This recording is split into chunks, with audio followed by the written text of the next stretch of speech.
Right, yo everyone, how you all doing? So, there's something new. And I don't know if it's going to be a series going on from here. I want it to be a series, but then knowing me, I pretty much do something for 1 week and then basically just never do it again. So, we'll just say this, I'll try and do this either weekly or bi-weekly. Just pick up a season, or not a series, or a book, an anime, a manga, or just anything.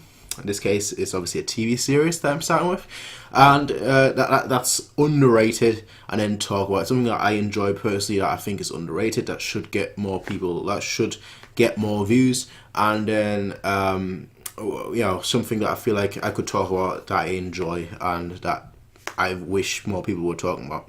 Now, I want to start this one with Torchwood, and especially Torchwood Season 3, which is the Children of Earth special. It's a season, but it feels like a special, really. And here's my quick history with Torchwood. I can't say grew up, but I grew up with new Doctor Who, with Christopher Eccleston being the ninth, David Tennant being a 10th, obviously. Then you had Matt Smith being 11th, Capaldi 12th, and then recently, what's her name? The name escapes me. I've not been up to date with the back then. I used to be very much up to date with Doctor Who up until almost like I think the second season of Capaldi. That's kind of where it faded off a little bit. I think as most people did at that point, because it just kind of went downhill.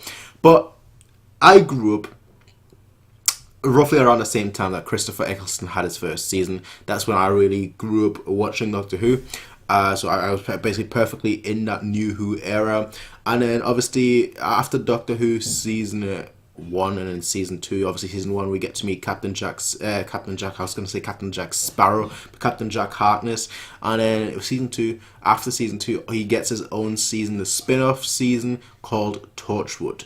Now, Torchwood in itself, it tries to be like a more adult version of Doctor Who, except there is obviously no time travel, but it tries to be like a more adult version, trying to handle more adult themes. And I think it's pretty clear just by the very first episode of Torchwood season 1 that it's really trying to distinguish itself. First season, without going into too much, because I don't want to spoil too much, because that's not the point here. I'm trying to encourage people to get into the series, not trying to give away all the plot lines. But I think the very first 2 episodes of Torchwood are very indicative of how it's trying to be different from Doctor Who. First season being murder, pretty much, and the second episode being, well, I don't know how to really describe that without really going into too much detail. But the first 2 episodes really show you, this is totally different from anything we've seen in Doctor Who. And the first season really just tries to do it to try and be different.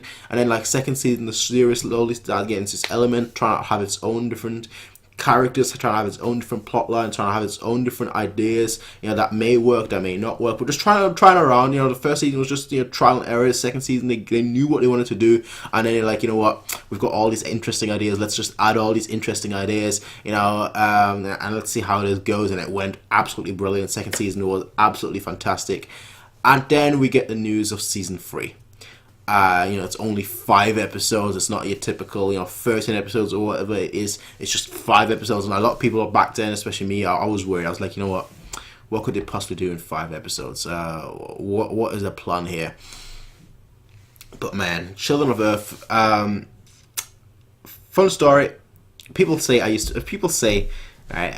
don't agree with it, but people say I'm a sociopath. People say I'm a psychopath. People say that I don't show emotions, that I don't get sad, I don't get depressed or anything. But every time I watch Children of Earth,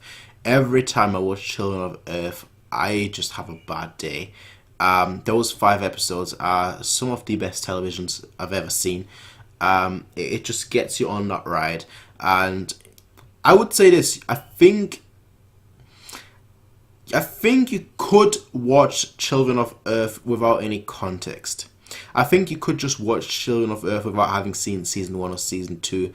Although I think really to get the full experience you need to watch season 1 and season 2. Season 1, I'd say it was a pretty good season. Not great, but pretty good season.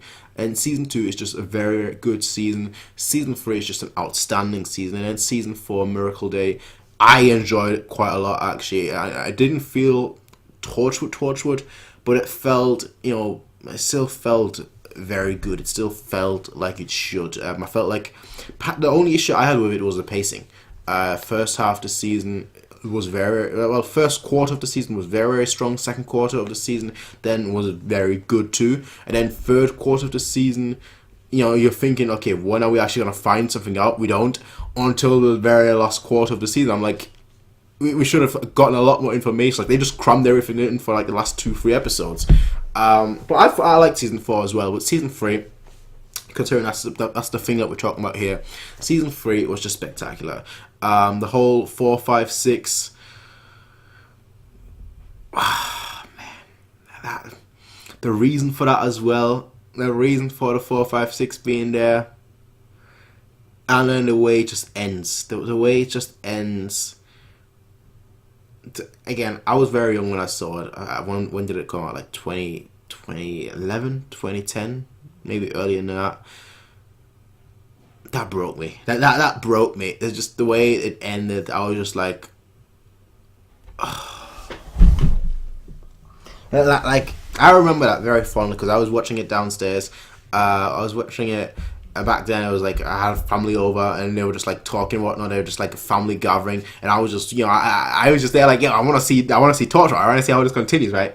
I want to see how it finishes, how it concludes, and then when it concludes, like, I think all the family that was there just talking to each other just didn't basically just ignore the TV. But like while it was going on, they were like, what the fuck is going on? Like, they were watching it as well. They were just like, what are we witnessing? What am I seeing? What is this? Like, usually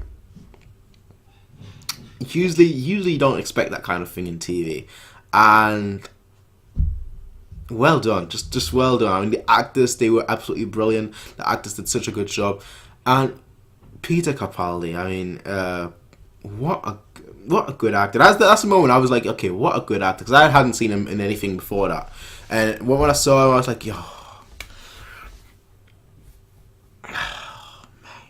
And Jack as well. Jack, oh man. I mean, I think everyone liked Jack, right? Everyone likes Jack in Doctor Who. Everyone likes Jack right from season 1 of Torchwood because, well, he carries Torchwood, right? He is Captain Jack Harkness. And, man, he went through a lot in those 5 episodes. I'm honest, right? I think it's one of the best seasons of TV, period. I think if I had to give it a rating, I'd probably give it a 10 out of 10. In broad speaking, I really don't give shows the 10 out of 10 because I always find a fault in everything. And I do find a fault in Torchwood, Children of Earth too. But if I was to, like, put off my ultra-critical specs, my ultra-critical eyes, my ultra-critical glasses, I would say Children of Earth is absolutely perfect TV. That obviously, like I said, putting aside my ultra technical, ultra critical specs, I would say it's as good as you can pretty much get. It's only 5 episodes, but it feels like you're constantly on just a ride. Not a ride like that, but a ride where you're just like, oh yeah, wait, just go, and you just sink, you just fall on like this unending pit. You fall all the way onto the center of the earth. And my goodness, you're just thinking to yourself, why? Who came up with this? Like, why?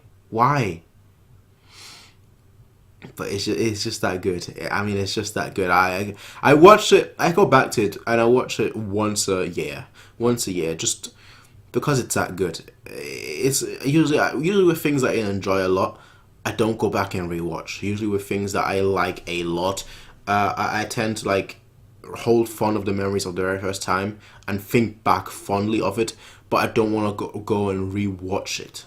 But with like Children of Earth, because it's such an experience, I just go back to it once a year just to relive it all and be like, yeah, I saw that. I saw that. That is something that I saw on TV. That is something that I saw once it came out every day. And you know what?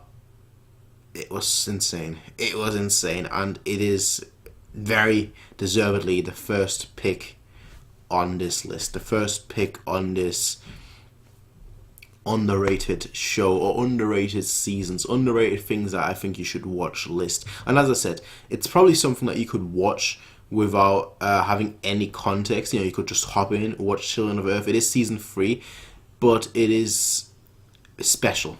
It is special. It's that good that you could watch it without any context. But I would advise to watch it with context. Watching season 1, season 2, despite the fact that season 1 is probably the weakest season. Season 2 is a very, very strong season. Season 3 is fantastic, and season 4 is also a very strong season despite the pacing issues.